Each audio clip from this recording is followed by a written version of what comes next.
was surprised to see Chandler PD come and testify. What were your thoughts on that and bringing up, Charles Vallow?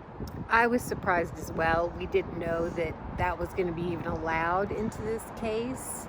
So it's interesting to hear that that's a factor, which we always knew it was, but that they're introducing it in the court. Yeah, the prosecution cited the Idaho law 404B, crimes that could, set a motive. What stood out to you with what Chandler PD was talking about with how the crime scene unfolded and what they found with Charles, in the home? I wish they would have acted sooner. It sounds like they didn't engage until January. We were not aware of the multiple shots taken at Charles. The stories have changed, and I think that is definitely a motive. Melanie Gibb, in her testimony, was incorrect about the life insurance timing. Lori didn't know until after Charles had been killed. So that has, provided inconsistencies, because from what we know, Lori didn't find out until after. She made a claim and she found out the hard way, and she definitely let Kay know that she was upset about that. Now back to the detective, having to sit there with your son, your family, and hear this phone call that Chad made to the mortuary. First off, just what was that like? I had heard the call before. It was almost funny. It was very odd. I think that I didn't know Chad was involved at that point until we had heard that call and how involved he was. So that was news to us when we originally heard it, probably late 2019. And does it anger you at all that that's what he was manipulating the situation and lying? Oh yes, because the people to decide that should have been his sons, not Chad and Lori. And certainly not Lori, and definitely not Chad. Cheryl, it's been over 3 years. It seems like this trial was never going to happen to so many people. What are your thoughts as you've sat here this week with your family? We're glad it's finally here. I'm impressed with the prosecution. They seem they've got it together. Maybe it's a very difficult, complicated case.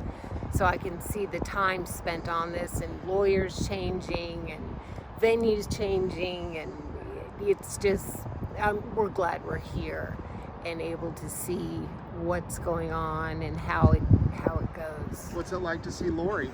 It's interesting. It's not pleasant. I haven't seen her in years. I have probably spent more time with her in that courtroom than I ever have in my life. So, but I don't like her demeanor. I don't like the smiling, the laughing, the chit-chatting. This is very serious, and she's not taking it seriously. Doesn't appear to me.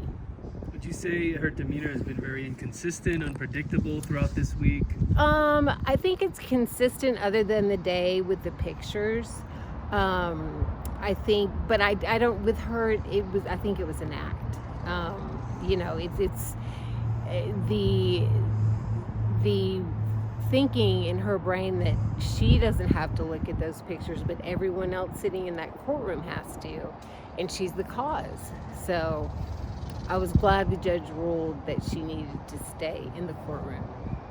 And how do you absorb listening to this patriarchal blessing done by Chad Daybell for Alex Cox, the person who killed the father of your sons? And then Alex, we know, dies just weeks later, and it was very eerie to hear his voice and the crying on this audio.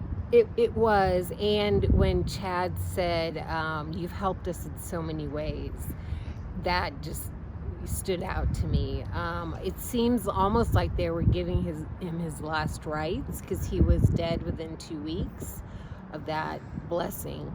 But it's the fact that he would have done all that destruction. I mean, I had to stop myself and go, wait a minute, there's 4 or 5 people dead and 2 children dead at the time they were doing that blessing. So he was dead 2 weeks later. Of course, there's been no suspicious circumstances, they say, but do you think there's something more? Absolutely. Same with Joe Ryan. you know, I think that's why all these bodies are getting cremated. And Lori's in charge of each one of them.